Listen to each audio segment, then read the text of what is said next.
Pues vamos a ir otra vez al libro de Miqueas, el texto que ha leído el pastor Lyle. Y quiero leer solamente un versículo allí en el libro de Miqueas, y es el versículo que estaremos viendo en el día de hoy. Miqueas, capítulo 5. Si es difícil encontrar Miqueas, si encontráis Jonás, es el libro de justo después de Jonás. El libro de Miqueas es un profeta menor, y capítulo 5 y el versículo 2 es el versículo que queremos ver en el día de hoy. Todo lo que el pasaje que se ha leído es un pasaje que habla del Mesías que vendría, del reinado, que gran parte de esto se cumple en la venida de Cristo, pero también se cumplirá en aquella segunda venida de Cristo. Pero el versículo 2 es claro que se cumplió en la venida de Cristo a este mundo, que es lo que celebramos en este tiempo de Navidad. Miqueas 5, versículo 2. Dice la palabra de Dios: pero tú, Belén Éfrata, pequeña para estar entre las familias de Judá, de ti me saldrá el que será Señor en Israel, y sus salidas son desde el principio, desde los días de la eternidad. Vamos al Señor en oración, vamos a orar. Padre Celestial, te damos las gracias por tu palabra. Te damos gracias porque podemos venir en el día de hoy y no tenemos que inventarnos nada de nuestra imaginación, no tenemos que decir nuestras propias ideas, no tenemos que decir lo que nos parezca o cómo nos sentimos este día, sino que podemos ir a tu palabra, a lo que tú ya nos has revelado. No necesitamos nuevas revelaciones, sino que tenemos tu palabra, la Escritura, la Biblia. Gracias, Padre, por todos los que han dado su vida a través de la historia para que nosotros podamos tener en el día de hoy tu palabra aquí en nuestro propio lenguaje, nuestro propio idioma, para que la podamos entender.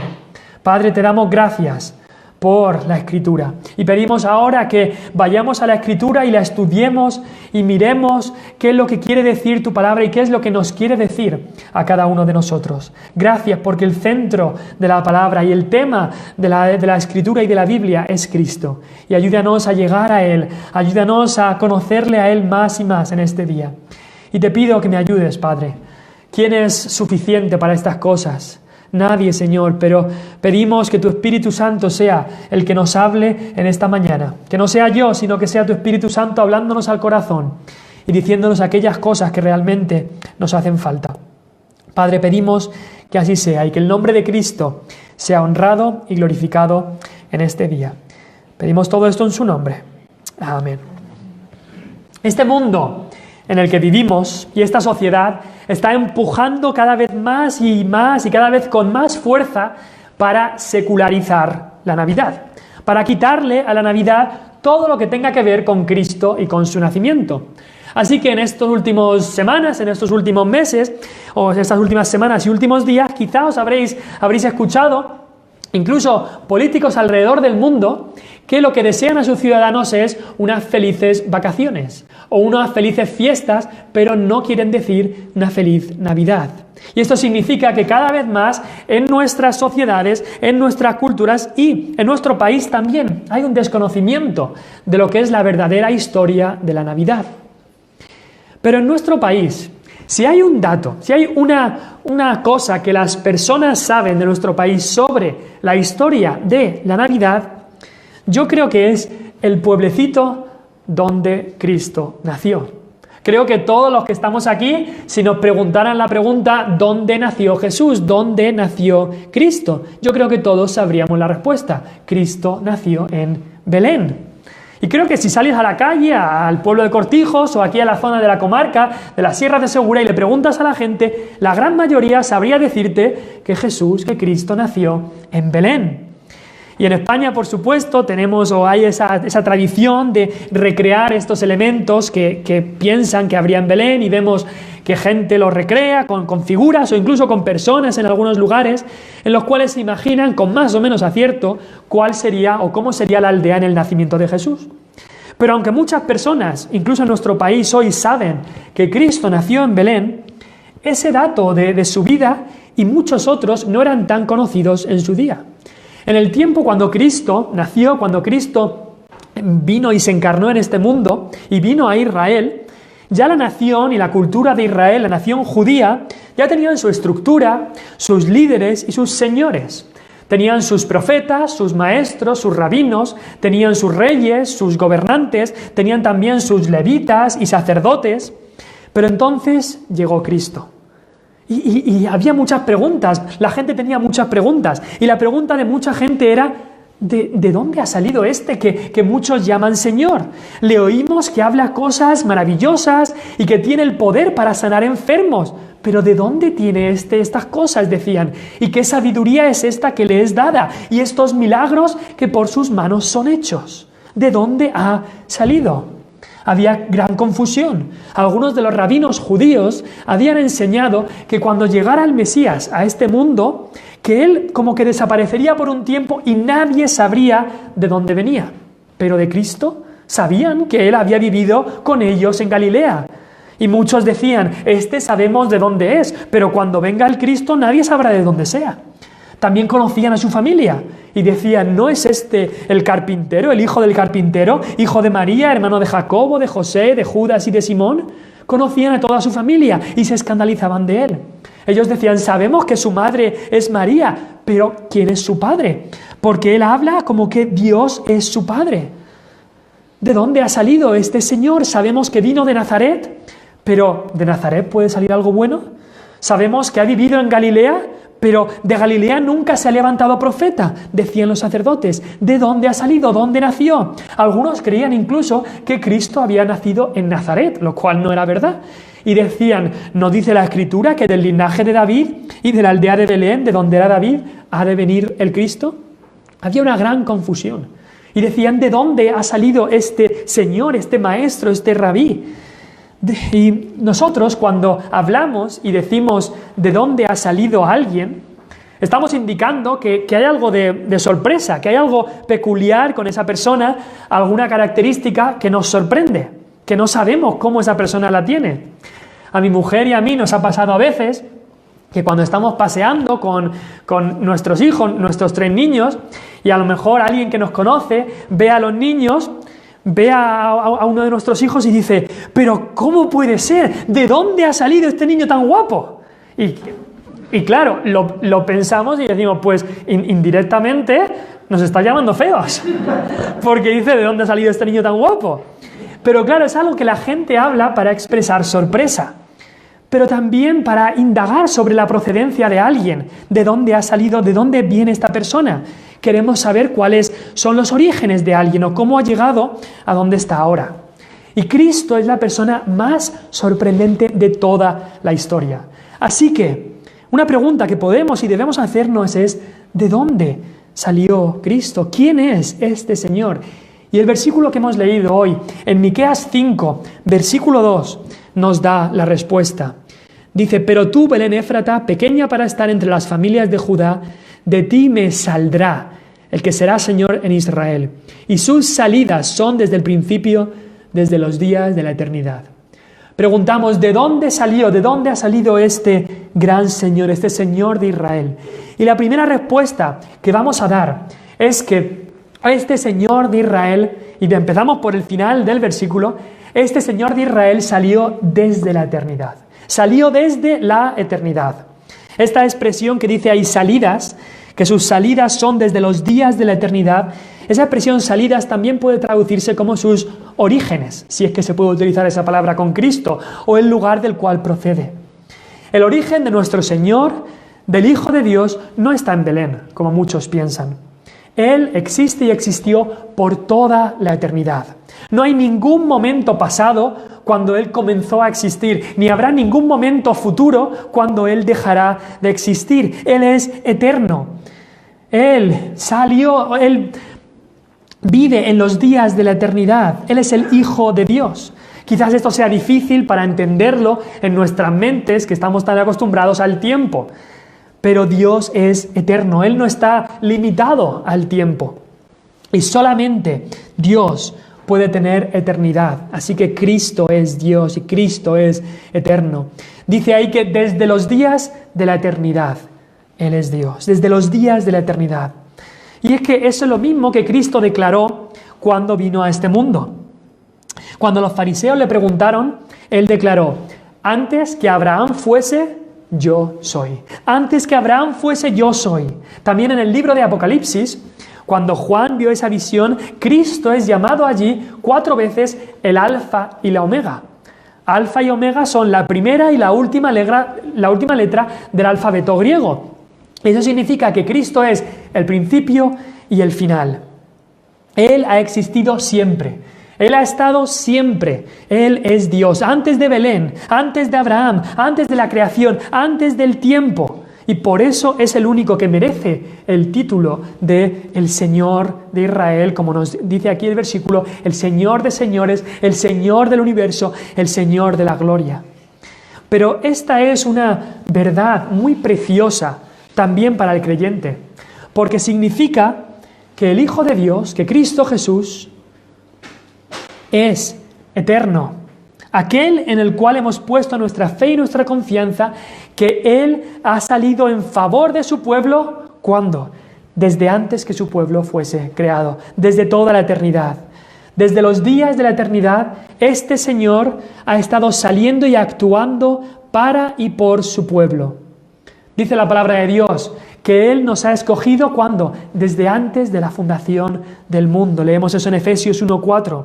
También nos dice que Él ha amado a su pueblo, ¿desde cuándo? Desde la eternidad. En Jeremías dice: con amor eterno te he amado, le dice a su pueblo. Él ha pensado y se ha acordado de nosotros desde los días de la eternidad, desde toda la eternidad, porque dice Isaías 55, como son más altos los cielos que la tierra, así son más altos sus pensamientos, los pensamientos de Dios, que nuestros pensamientos, y sus caminos que nuestros caminos.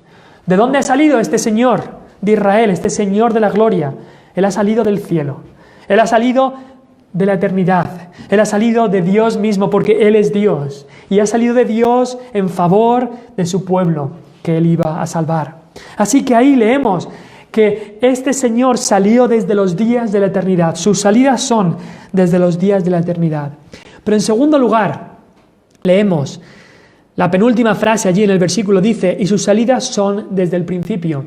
¿De dónde ha salido este Señor? Salió desde el principio. Esa palabra principio significa desde el principio del tiempo, desde tiempo antiguo. Y vemos aquí un aspecto diferente de estas salidas de nuestro Señor Jesús, si se puede decir así. No solamente los orígenes de Cristo Jesús se remontan a la eternidad, porque Él es Dios, pero también Cristo Jesús salió desde la antigüedad, porque desde el principio de la creación leemos de Él. Desde que el hombre cayó en el huerto de Edén, cuando Adán y Eva cayeron allí, Cristo salió en rescate de su pueblo. Aunque Cristo no se hizo carne hasta el Nuevo Testamento, hasta los Evangelios, aunque Cristo no se hizo carne hasta entonces, desde el principio de los tiempos, desde el principio de la Escritura, tenemos diferentes manifestaciones de Cristo mismo y de cómo Él salvaría a su pueblo. En la Biblia, Cristo sale desde el principio. No tienes que esperar a los Evangelios para leer de Cristo. En la Biblia, Cristo sale desde el principio. El mismo Cristo resucitado les dijo eso a los discípulos en Lucas 24. Les dijo que comenzando desde Moisés, y Moisés es quien escribió los primeros 5 libros de la Biblia, y siguiendo por todos los profetas, les declaró en todas las Escrituras lo que de Él decían. Eso significa que todas las Escrituras, todos los libros de este gran libro, hablan de Cristo, hablan de aquel que es el Señor. El Señor sale en todas las Escrituras, en cada libro, desde el principio. Y hasta que entiendas esto, hasta que entiendas esta verdad, que Cristo es el centro de la Biblia, no vas a poder entender la Biblia bien.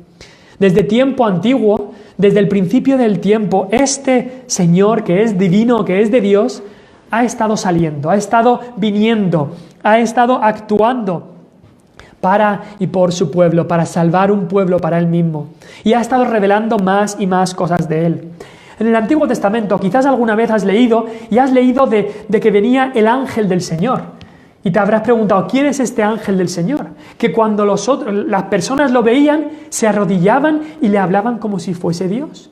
Ese ángel del Señor en muchas ocasiones es el mismo Señor Jesucristo que se encarnó antes incluso que los evangelios. A esto se le llama, o en la teología se le llama cristofanía. Y se refiere a apariciones de Cristo en el Antiguo Testamento antes que Él se encarnara en los evangelios. Y eso aparece una y otra vez en el Antiguo Testamento, pero no solamente en su persona, también en promesas leemos de Cristo. Porque en el libro de Génesis, que es el primero de los libros de la Biblia, leemos que ese Señor que iba a venir sería de la simiente de la mujer. Leemos que ese Señor heriría a la serpiente, a Satanás, en la cabeza. Leemos que Él sería de la descendencia de Abraham y que en Él serían benditas todas las naciones de la tierra. Leemos también que Él sería aquel cordero que Jehová iba a proveer para el sacrificio. El Señor sale desde el principio de la historia, desde el principio de la Escritura. Y a través de la Escritura vemos más y más información, más y más promesas sobre el Hijo de Dios. Es como si Dios estuviera dando más y más pinceladas de cómo iba a ser la venida de este Señor. Leemos también que Él sería ese verdadero profeta. Moisés fue un profeta, pero dijo que Dios os levantará un profeta. También se habla que él sería ese gran sacerdote que Aarón no pudo ser. Él sería también ese gran rey, el hijo de David. Pero también se habla que Él sufriría y moriría. Nos dice Isaías, como oveja fue llevado al matadero. Así que hemos visto que este Señor, este Rey de Israel, este Señor de la gloria, este Señor de Israel, Él salió desde la eternidad. Él es Dios. También salió desde el principio de la historia, el principio de la Escritura.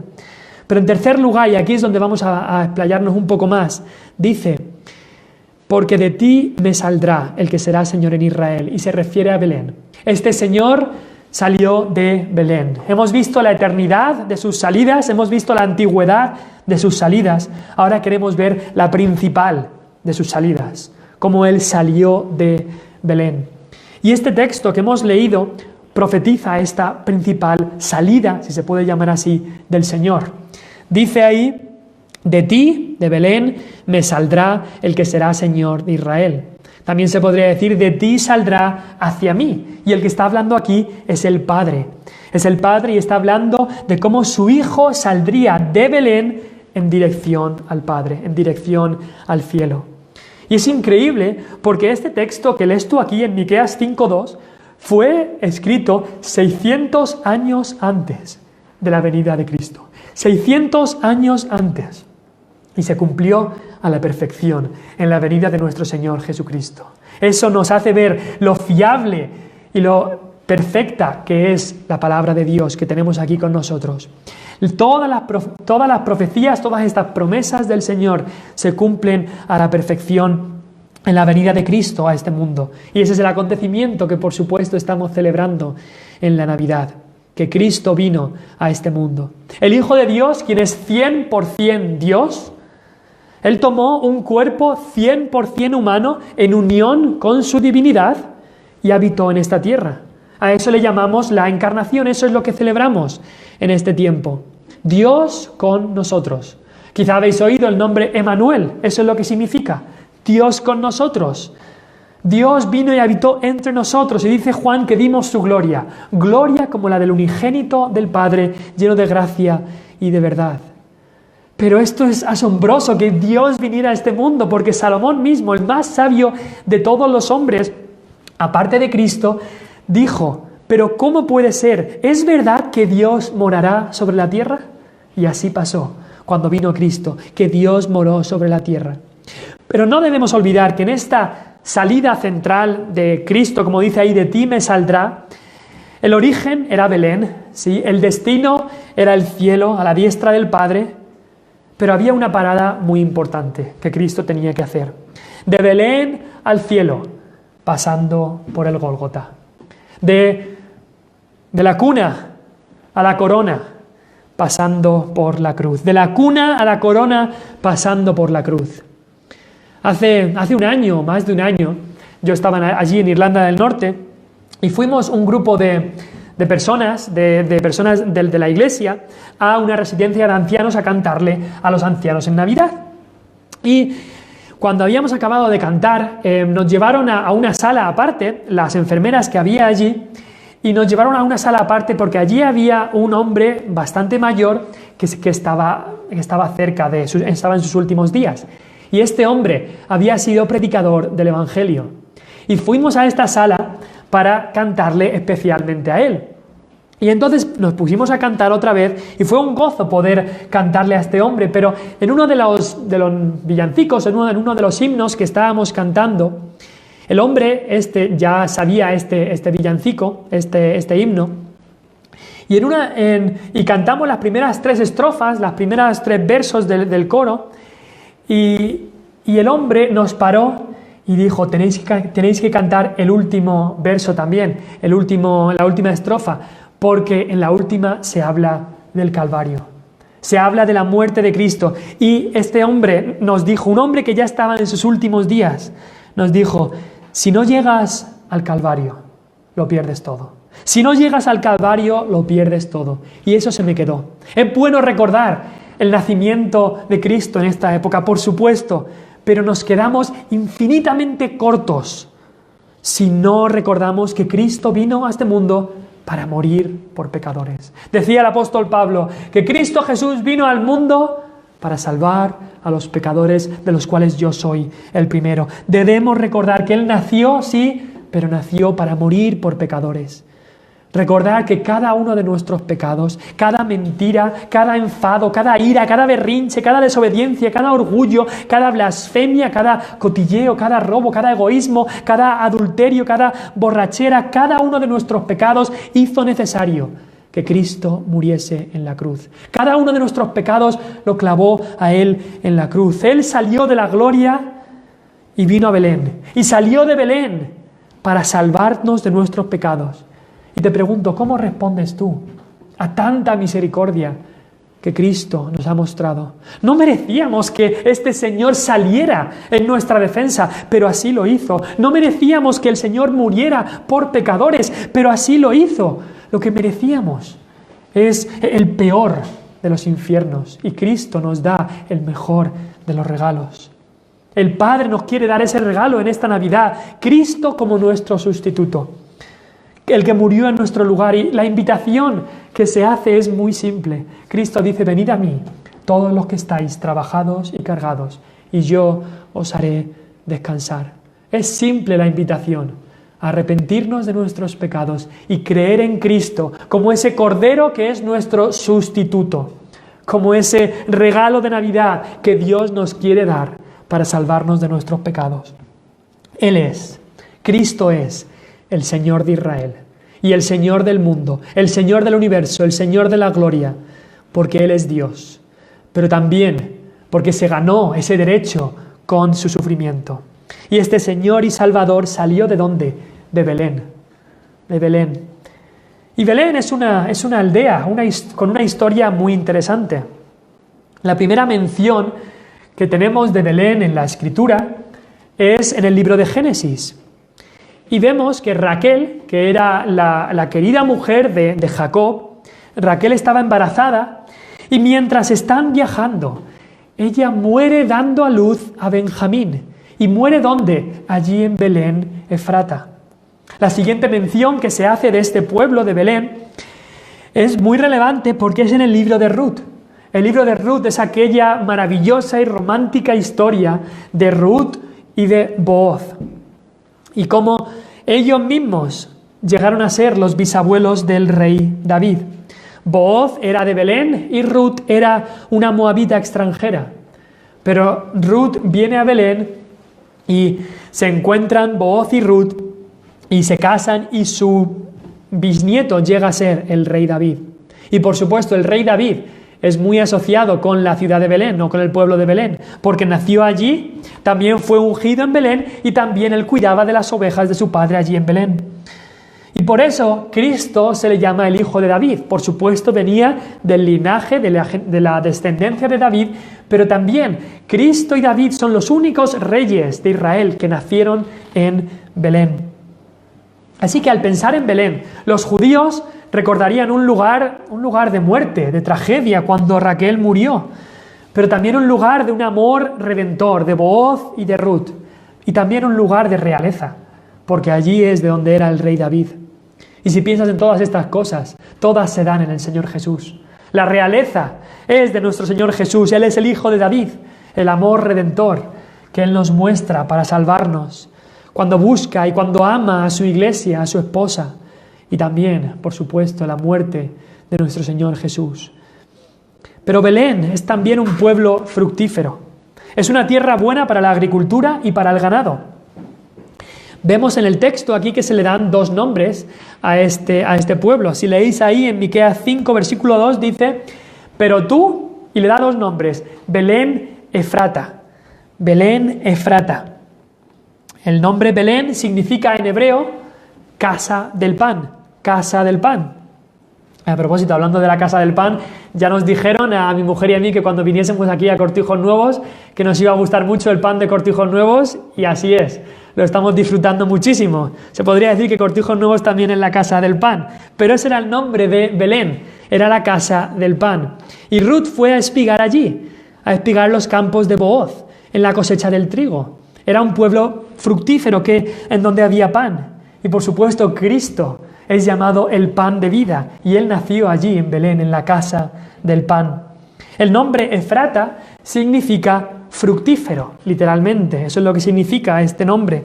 No solo Belén es la casa del pan, pero era también una tierra fructífera, fructífera para otros cultivos y también fructífera para que los animales pastaran y se alimentasen allí. Si recordáis la historia de la Navidad, se nos dice que había pastores en la misma región. Tenían sus ovejas allí en Belén porque era una tierra buena, una tierra fructífera. Y por supuesto Cristo es la viña verdadera y fructífera. Él es el árbol plantado junto a corrientes de agua que da su fruto en su tiempo. Él es aquel que nos dice Isaías que verá el fruto de la aflicción de su alma y quedará satisfecho. Así que Belén es un pueblo histórico, es un pueblo fructífero, pero principalmente lo que nos dice el texto es que es un pueblo pequeño. Mi padre tuvo el privilegio de ir a Israel hace un año y me decía que tuvo el privilegio también de ir en una visita a Belén, donde nuestro Señor nació. Belén está localizado a 10 kilómetros al sur de Jerusalén y hoy en día Belén está bajo la autoridad palestina, por lo que tienen un gran muro que separa Belén de Jerusalén. Al entrar a Belén hay distintos lugares que se puede visitar. Lugares que a lo mejor fue donde se nos dice en la palabra. Dicen que puedes visitar donde los pastores estuvieron paciendo con las ovejas, o incluso dicen que puedes visitar donde Cristo nació, donde ellos creen que Cristo nació. Se suele decir allí que en Belén todos los días son Navidad, pero desgraciadamente esto conlleva también mucha comercialización y también mucha idolatría. No obstante, hay una cosa muy curiosa de la aldea de Belén, y es que 2000 años después de la venida de Cristo, del nacimiento de Cristo, 2000 años después, Belén sigue siendo una aldea pequeña para estar entre las familias de Judá, sigue siendo pequeña en comparación con las ciudades de alrededor. Dice ahí el texto, tú, Belén Éfrata, pequeña para estar entre las familias de Judá. Esta expresión también se podría decir pequeña para estar entre los millares de Judá. Y es que los judíos dividían su territorio, como nosotros también dividimos el territorio en comunidades y comarcas y municipios y tal, los judíos dividían su territorio, cada 1000 casas le asociaban un príncipe o un capitán, cada 1000 casas.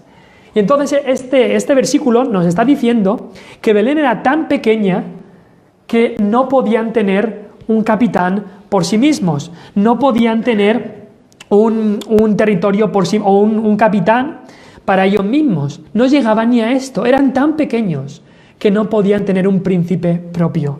Eran un pueblo tan insignificante que no llegaban a 1000 casas, que no tenían derecho ni a un príncipe. Pero por supuesto, allí nació en Belén el príncipe de paz, el capitán de nuestra salvación. Si lo piensas, es extraño que en los tiempos de Miqueas Belén siguiera siendo tan pequeña, porque Belén fue la aldea donde nació el rey David, que era el rey más famoso, el rey más grande y más importante que ha habido en Israel, por supuesto, antes de Cristo. Pero David no escogió Belén como su capital, sino Jerusalén. Pero el Hijo de David, el Señor Jesucristo, aquel que tomó forma de siervo y se hizo semejante a los hombres, Él no escogió ni Jerusalén, ni Hebrón, que eran las ciudades grandes, ni tampoco escogió Roma o Alejandría para nacer. Él escogió un pueblo insignificante, una aldea pequeña llamada Belén, y encima un establo allí en Belén. Dios estaba preparando este humilde aldea llamado Belén para que su Hijo naciese allí. Leemos en Filipenses 2 que Cristo se humilló a sí mismo. Se humilló a sí mismo. Y así fue. Cristo nació en esta aldea pequeña, esta aldea olvidada, insignificante, humilde, llamada Belén. ¿Por qué? Porque Dios escoge a lo necio del mundo, lo vil del mundo, lo menospreciado y lo que no es, a fin de que nadie se jacte en su presencia. Dios encuentra un gran deleite en usar la pequeñez. Voy a repetir eso, porque es algo que se nos tiene que quedar en nuestras mentes. Dios encuentra un gran deleite en utilizar y en usar la pequeñez. Somos tan dados a enorgullecernos, a jactarnos, a gloriarnos, y no nos damos cuenta de que no podemos hacer nada bien por nosotros mismos. Dice la Biblia, no hay quien haga lo bueno, no hay ni siquiera uno de nosotros. Somos débiles, pero Dios quiere usar a los débiles. ¿Por qué? Porque dice el apóstol Pablo que su poder se perfecciona en la debilidad. En la debilidad. Dios usó a un anciano débil y pequeño llamado Abraham, cuyo cuerpo estaba prácticamente muerto, para hacerle padre de naciones y padre de la fe. Dios usó a un hombre insignificante y con mucho temor y temeroso llamado Gedeón, el más pequeño de una familia pequeña, de la tribu más pequeña, para vencer a los poderosos madianitas. Dios le recordó al rey Saúl sus buenos comienzos humildes cuando le dijo a Saúl, aunque eras pequeño en tus propios ojos, ¿no has sido hecho jefe de las tribus de Israel? Dios utilizó a un chaval pequeño llamado David y con una piedra pequeña le dio la victoria ante el gigante Goliat. Y recordemos lo que dijo el apóstol Pablo, cuando soy débil, entonces soy fuerte. ¿Por qué? ¿Por qué es que ocurre esto? En nuestra mente no lo podemos entender. El mundo no puede entender eso. Cuando soy débil, entonces soy fuerte. Porque cuando somos débiles, nos reconocemos débiles, entonces a Dios le agrada usarnos para su gloria. Y nos da su fortaleza, su poder. Cuando soy pequeño, entonces Dios nos engrandece. Cuando somos olvidados, entonces Dios se acuerda de nosotros. Su poder se perfecciona en nuestra debilidad. Su grandeza se perfecciona en nuestra pequeñez. Muchas veces nos referimos a estos hombres de Dios de los que hemos estado hablando como grandes hombres de Dios. Pero no existe tal cosa. No existen ningún gran hombre de Dios. Todos estos hombres, Moisés, Abraham, David, etc., eran hombres pequeños y débiles, con un Dios grande, poderoso y soberano. Así que humillémonos delante de Dios y delante de nuestro prójimo también. Reconozcamos que somos pequeños, débiles. Hermano, hermana, reconocerás que eres lo suficientemente pequeño, serás lo suficientemente pequeño para que Dios te use. Belén era un pueblo fructífero, un pueblo histórico, un pueblo pequeño, pero más que todo fue un pueblo bendecido, porque el Hijo de Dios vino, nació y moró allí. Y el pueblo se habrá conocido en todo el mundo. Como decíamos al principio, no importa dónde vayas, muchísima gente sabe que Belén es la aldea donde el Salvador del mundo nació. El lugar donde María dio a luz a aquel que es la luz del mundo. Donde el Creador nació como un bebé. Belén no merecía nada, como tú y yo no merecemos nada. Pero recibió todo. Belén era demasiado pequeña para estar entre las familias de Judá.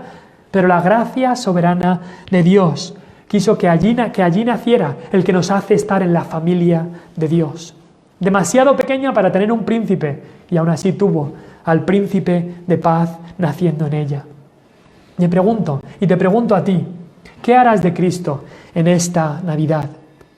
Si no le conoces, entonces debes darte cuenta de tu pecado, de tu debilidad, de tu pequeñez. No somos grandes y buenos como nuestra mente muchas veces quiere que creamos. No, somos pequeños como Belén y malos como sus habitantes, pecadores. Por eso necesitamos que el Salvador del mundo nazca en nosotros. Serás como aquellos en el mesón. Supongo que todos sabéis la historia. Aquellos en el mesón que no tenían lugar para Cristo.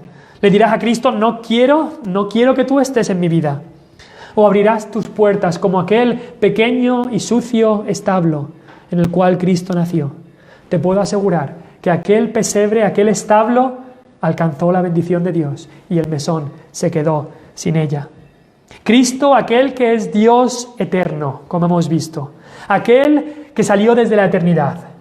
Aquel que también es desde el principio. Que toda la Escritura y toda la historia está llena de Él. Y que es el centro de toda la historia y la Escritura. Aquel que se humilló para ser el Salvador del mundo porque salió de Belén. Ese mismo Señor quiere nacer en tu corazón esta Navidad. Quiere entrar en ti y vivir en ti para siempre. Le abriremos el corazón, nos arrepentiremos de nuestros pecados y creeremos en Él. Vamos a orar.